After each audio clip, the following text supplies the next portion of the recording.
산업에 대한 이야기 해보는 인더스트리 클럽 시간입니다. 오늘 함께해 주실 분은 유진투자증권의 양승윤 연구원님 모셨습니다. 연구원님 어서 오세요. 안녕하십니까.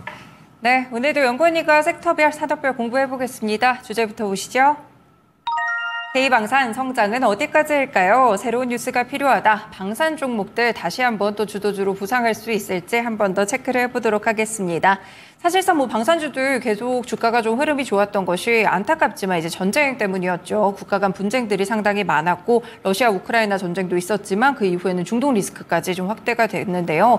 K방산 종목들이 이런 전쟁에서는 반사 수혜감 얼마나 가져가고 있을까요? 일단은 이제 전쟁이 발생을 하는 게 아이러니하긴 하지만은 이제 방산 업종에 있어서는 굉장히 좀 좋은 부분들이다라고 생각을 하고 있습니다.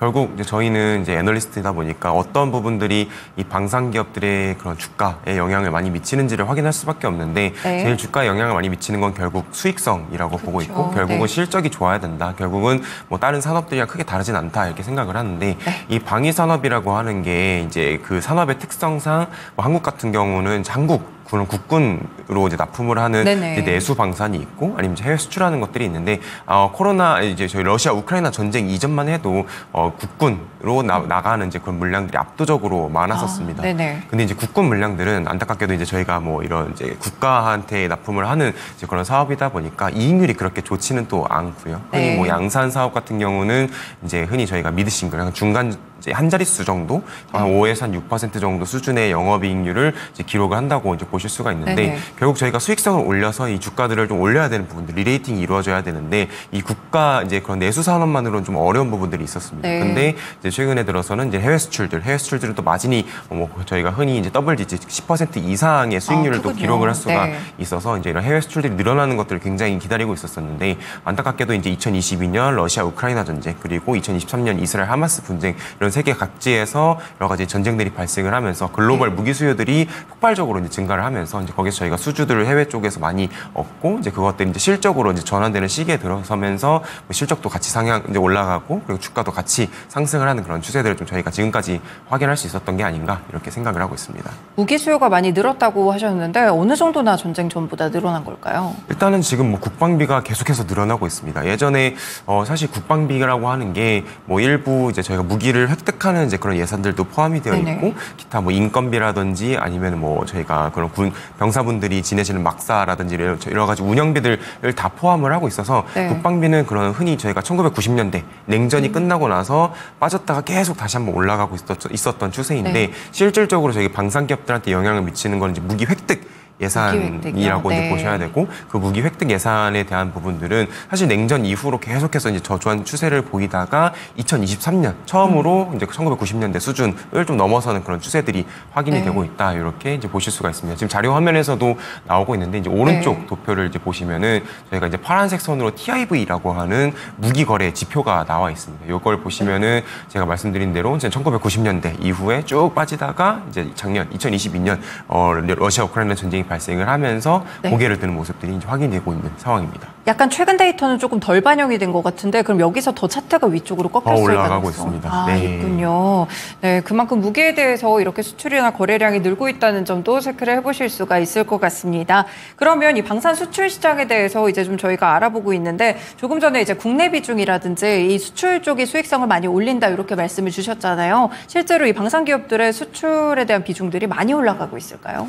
지금 사실 저희가 뭐 방산 기업들의 그런 수출 비중이 예전에는 뭐 10%, 뭐 20% 이 정도밖에 안 됐었던 때도 있었었는데 뭐 최근 들어서는 거의 뭐 50% 넘어가는 경우들도 종종 나오고 있는 상황들이어서 뭐 이번에 사실 한화에어로스페이스가 이제 2분기 때 실적을 굉장히 잘 냈었습니다. 저희가 시장에서 영업이 컨센서스가 한 2,000억대 초반대로 형성이 되어 있었었고 실제로 이제 실적이 나온 걸 보니까 뭐 3,600억 이렇게 나왔었던 걸로 저희가 기억을 하는데 이 한화에어로스페이스 이제 여러 가지 뭐 항공 우주도 있고 뭐 기타 이제 여러 가지 상장 자회사들 뭐 기타 자회사들 이제 이익들까지 있어서 여러 가지 혼재되어 있긴 하지만 거기서 이제 지상 방산이라고 하는 게 이제 저희가 흔히 보는 이제 방산 사업 부문이라고 보실 수가 있고 그 지상 방산에서만 거의 2,600억 정도 영업이익이 한쪽에서만요. 그 한쪽에서만 이미 시장 컨센서스를 이제 넘어섰었는데 왜 그런가 하고 뜯어 보니까 이제 수출이 크게 증가를 했더라. 이제 폴란드로 나가는 물량들이 1분기 때는 없었지만은 이제 2분기 때는 대폭 반영이 되면서 이렇게 좀 수출 비중이 올라갈 때 실제로 이익 레벨이 같이 올라가는 모습들을 좀 확인할 수 있었다라고 이제 보실 수가 있을 것 같습니다.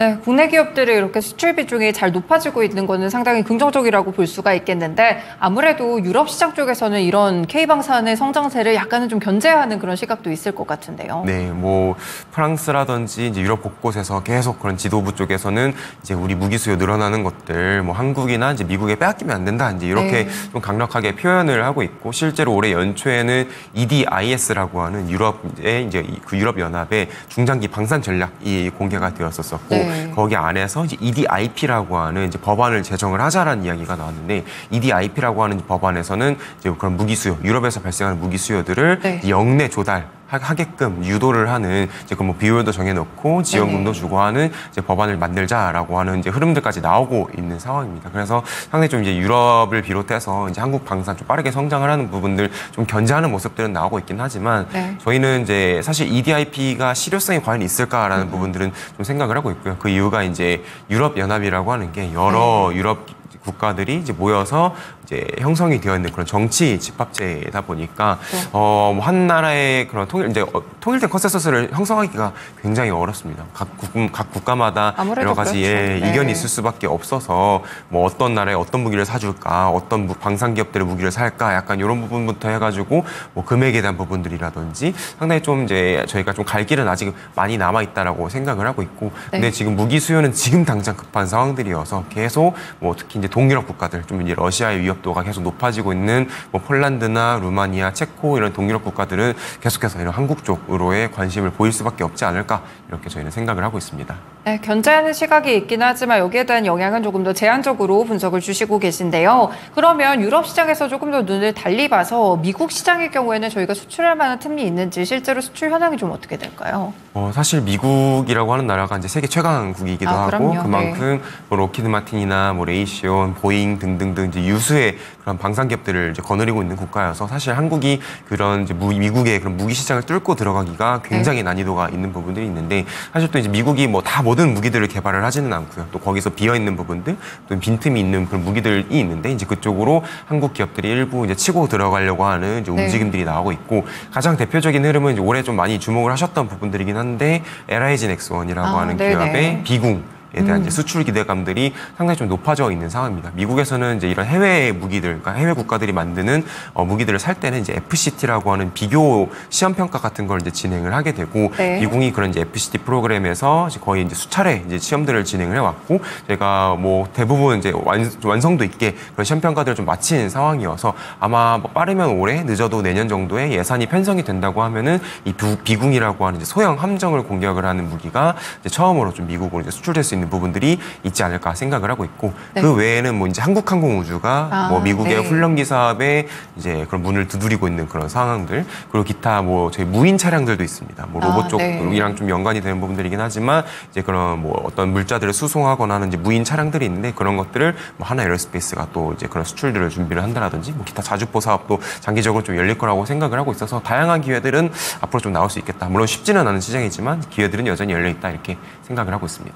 유럽이나 미국 시장도 또 중요할 것 같긴 한데 그 외에도 좀 방산 기업들이 공략하고 있는 그런 국가가 있을까요? 뭐 사실 전 세계를 공략을 하고 있는 상황이고 그 다음으로 좀 저희가 주목을 해서 보고 있는 거는 이제 중동 시장일 중동 것 시장이요? 같습니다. 네. 뭐 중동도 뭐 최근에 뭐 이스라엘 하마스뿐만 아니라 뭐 이스라엘 이란에 대한 긴장감들도 높아지면서 이 중동에서는 계속해서 이 무기 수요가 좀 올라가지 않을까 약간 이런 기대감들이 나오고 있고 물론 저희가 직접적으로 막 이스라엘, 이란, 뭐 하마스 이런 쪽에 무기를 파는 경우들은 거의 저희는 제한적이라고 생각은 하지만 네. 그 주변에 있는 뭐 여러 이집트나 사우디아라비아, UAE 이런 주변 국가들로의 이제 무기 수요들 증가를 하면은 그런 기회들도 저희가 한껏 좀 향유를 할 수 있는 부분들이 있지 않을까. 실제로 뭐 LIG 넥스원이나 뭐 하나 시스템이 그런 중동 국가들로 뭐 천궁이라고 하는 무기 체계들, 네. 뭐 유도탄부터 해서 레이더까지 수출을 했던 경험이 있고 그리고 또 저희가 뭐 그동안 이제 지상 활용 무기들이 있습니다. 포병 자주포라든지 아니면 탱크라든지 이제 이런 것들을 중동으로 좀 팔려고 시도를 했었었는데 안타깝게도 그런 장갑차류에 들어가는 이제 전차류에 들어가는 네네. 엔진이나 이런 부품들, 핵심 부품들이 또 외산 부품들이어가지고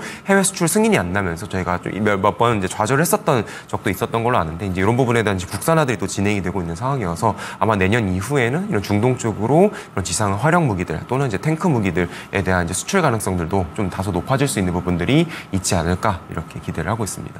그렇다면 이 방산 종목들을 봤을 때 저희가 좀 최근에 이제 많이 올라오다가 조정 구간에 좀 돌입을 한 상태잖아요. 좀 더 갖고 있는 방산의 굵직한 모멘텀들이 남아 있을까요?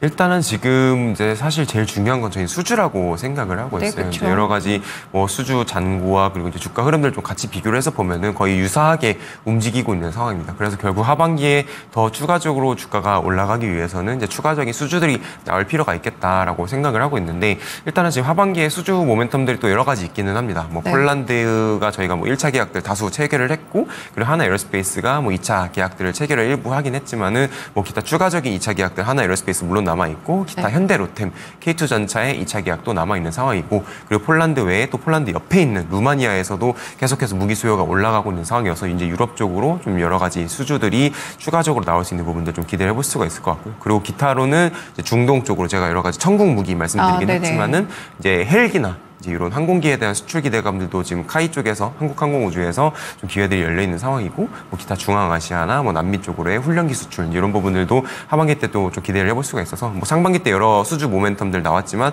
하반기에도 그 흐름은 더 거세지면 거세졌지 약해지진 않을 것 같다 해서 저희는 하반기에도 계속해서 방산기업들의 그런 긍정적인 주가 흐름들 좀 예상을 해보고 있다라고 말씀을 드리고 있습니다. 방산주들은 최근에 이제 시장 변동성을 좀 야기하고 있는 경기 침체라든지 이런 영향에서는 좀 자유로운 편인가요?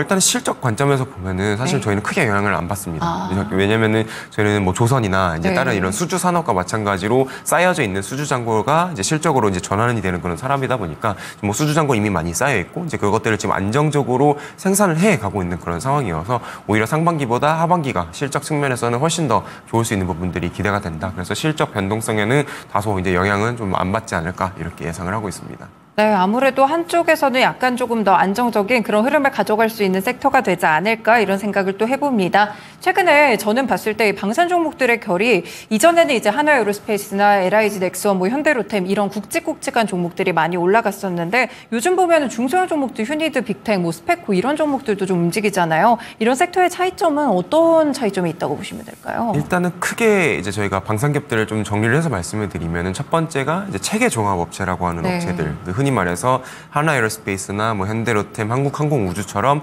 여러 가지 부품들을 가지고 와가지고 하나의 완제품을 만들어주는 기업들. 네네. 뭐 저희가 뭐 프라임 기업이라고도 표현은 하는데 이제 그런 체계 종합 업체들이 있고 그 아래로 해가지고 이제 피라미드 형태로 해가지고 산업 구조가 뭐 티어 1 부품사, 티어 2 부품사에서 쭉 이제 부품사들이 이제 위치해 있는데 네네. 저희가 흔히 이제 방산기 쪽에서 뭐 이런 코스피 종목들, 대형주들은 대부분이 이제 체계 종합 업체들 그리고 하나 시스템은 이제 티어 1 부품사고 기타 방금 말씀해주신 종목들이나 아니면 S&T 다이내믹스 뭐 여러 가지 이제 또 저희가 방산 중소형주로 네네. 분류를 하는 회사들은 대부분이 또 이런 이제 부품사들이어서 흔히 일단 저희가 주가 흐름들 좀 비교를 해서 보면은 네. 항상 체계 종합 업체들이 먼저 주가가 올라가고 그 뭐 뒤로요? 중소형주들이 뒤따라서 올라가는 그런 추세들을 보여주고 있어서 만약에 이제 체계 업체들이 좀 강세를 보인다고 하면은 당연히 이제 중소형주 업체에 대해서도 충분히 좀 관심을 이제 가져볼 수가 있지 않을까 생각을 하고 있고요. 다만 이제 한 가지 유의해야 될 점은 네네. 저희가 이제 결국 제가 서두에서 말씀드린 게 방산이 좋은 거는 지금 해외 수출이 늘어나고 있어서다. 그렇죠. 해외 수출이 좋은 거는 네. 마진이 좋아서다라고 말씀을 드리고 있는데 그 마진이 좋은 거는 지금 일단 체계 종합 업체들한테 해당이 되는 부분들이고 부품사들은 또 체계 종합 업체들이랑 계약을 맺다 보니까 네. 저희가 이제 해외 정부들이나 뭐 해외 뭐 기업들이랑 계약을 체결하는 것과는 조금 이야기가 다릅니다. 그래서 마진이 좀 저희가 기대하는 것만큼은 높지 않을 수 있는 부분들은 좀 다소 리스크이긴 하기 때문에 조금 이제 그런 부분들은 유의할 필요가 있겠지만은 뭐 프라이스 그러니까 가격은 안 오른다고 하더라도 어쨌든 저희가 전방에 그런 체계 업체들의 그런 이제 발주량이나 그리고 무기 인도량들이 늘어나고 있으니까 전체적인 부품에 대한 그러니까 수량 자체는 늘어나는 부분들은 충분히 기대해 볼 수가 있을 것 같다 이렇게 설명을 드리고 있습니다. 네, 낙수 효과를 어느 정도는 받을 수가 있을 것 같지만 그래도 고객사 비중이라든지 수출 비중을 좀 확인해 보시면서 방산주들에 대한 투자 전략 짜보시면 좋을 것 같습니다. 오늘 이렇게 방산 섹터에 대한 이야기를 해봤는데 역시나 시청자분들은 종목을 또 궁금해하실 것 같아요. 어떤 토픽 종목 골라주실까요? 일단 사실 뭐 어제 주가들이 굉장히 많이 출렁이었었고 네, 맞아요. 오늘도 좀 네. 이제 변동성을 보이고 있어가지고 그런 현재 주가 레벨에 따라서 조금 이제 변동성은 있겠지만은 저희는 이제 긴 흐름에서는 현재 관심 있게 보고 있는 거는 이제 하나에어로스페이스 하나에어로스페이스요? 그리고 현대로템 좀 하반기 때 좀 지켜볼 만하다라고 말씀을 드리고 있습니다. 결국은 일단 이제 실적이 중요한데 실적은 뭐 이 두 개 기업은 하반기에 갈수록 저희는 단계적으로 이 이익 레벨이 좀 올라갈 거라고 생각을 하고 네네. 있어서 일단 실적은 편안하고 그리고 제가 말씀드렸던 주가의 트리거 또는 이제 방향성이 결정짓는 수주 측면에서도 일단 현대로템은 뭐 폴란드 K2전자 수주라든지 아니면 루마니아 K2전자 수주라든지 여러 가지 지금 이제 굵직굵직한 수주 모멘텀들이 뭐 9월 이후로 좀 이제 시연될 수 있는 부분들을 좀 기대를 해볼 수가 있겠다 설명을 드리고 있고 하나 에어로스페이스는 뭐 4월 달 그리고 7월 달에 각각 뭐 폴란드 천무 2차 그리고 루마니아 K9 자주포 수주가 나온 상황이어서 이제는 뭐 추가적인 수주 여력이 좀 없지 않나 이제 이런 시장 우려들은 있긴 하지만 지금 파이프라인은 굉장히 많이 깔려 있습니다. 뭐 루마니아의 천무나 아니면 루마니아의 레드백 그리고 뭐 인도 K9, 뭐 노르웨이 천무 뭐 등등등등 지금 파이프라인은 굉장히 많이 깔려 있는 상황이고 사실 방산 이제 수주라고 하는 게 상당히 좀 비밀리에 진행되는 부분들이 많아서 언제 무엇이 터질지 모른다. 근데 이제 하나 에어로스페이스는 지금까지 저희가 수주를 제일 많이 해왔었었고 그리고 아이템 측면에서 봤을 때 다른 무기 체계 대비해서 저희가 수주 확률이 제일 높다는 측면에서는 하나 에어로스페이스를 좀 비우고 보기에는 좀 어렵지 않나 생각을 해서 하나 에어로스페이스와 그리고 이제 현대로템을 좀 가장 이제 눈여겨서 볼 필요가 있지 않을까 설명을 드리고 있습니다. 하나 에어로스페이스는 이제 수주랑 말씀 주신 부분들을 좀 알겠는데 현대로템은 어떤 모멘텀들이 있을까요? 현대로템은 이제 말씀드린 것처럼 이제 폴란드 K2 전차 수주가 아마 이제 저희가 추정하기로 한 4조에서 5조 정도 한 180대에 대한 추가 발주가 빠르면 9월 정도 지금 9월 3일에서 6일 정도에 이제 폴란드에서 MSPO라고 하는 방산 전시회가 열리는데 지금 저희가 이제 6월 달에 프랑스 파리에서 열렸었던 유로사토리라고 하는 방산 전시회 때 폴란드 국방 차관 그리고 이제 저희 국방 장관께서 여러 가지 이야기를 하면서 이제 그 즈음에 이런 이제 계약들을 좀 체결하는 방안들을 좀 이제 논의를 했던 것들이 보도로서 지금 일부 유출이 되고 있는 상황들이어서 빠르면 이제 9월 달에 이제 그런 추가적인 계약이 나오고 이어서 또 후속적으로 지금 루마니아에서도 저희가 5월 달에 실사격 평가를 진행을 했었었는데 여기에 대한 결과들 이제 수주로서 확인되는 것들이 뭐 올해 연말이나 내년 상반기 정도 또 기대가 되고 있는 상황이어서 이 굵직굵직한 사업들이 만약에 시연이 된다고 하면은 지속적으로 저희가 또 실적 성장할 수 있는 부분들이 있으니까 약간 이런 부분들이 좀 모멘텀으로서 현대로템의 주가 트리거로 좀 작용하지 않을까 기대를 하고 있습니다. 한 가지만 더 여쭤볼게요. 그 조선주들의 경우에는 수주랑 실적으로 반영 시점이 어느 정도 좀 소요가 되잖아요. 그럼 방산 섹터들도 비슷한가요? 대략적으로 저희가 무기를 이제 주문을 받고 생산하는 데까지 리드 타임이 한 1년에서 2년 정도 소요가 돼서 수주하고 나서 뭐 1, 2년 뒤부터 이제 실적으로 반영이 된다고 보시면 될 것 같고 근데 지금 저희가 이미 폴란드 수주를 많이 받아놨고 그것들이 이제 생산이 들어가고 있는 상황이어서 앞으로 이제 추가적으로 뭐 폴란드나 이런 쪽으로 들어오는 수주들에 대해서는 뭐 2년까지는 안 걸리고 상당히 좀 빠른 시일 내에 실적으로 반영되는 부분들도 좀 기대를 해볼 수가 있을 것 같다 생각을 하고 있습니다. 네, 알겠습니다. 오늘 이렇게 방산 섹터와 토픽 종목으로 하나 에어로스페이스, 현대로템까지 함께 들어봤습니다. 연구원님 말씀 고맙습니다. 감사합니다. 네, 오늘은 인더스트리 클럽 시간 방산 섹터 유진투자증권의 양승윤 연구원과 함께했습니다.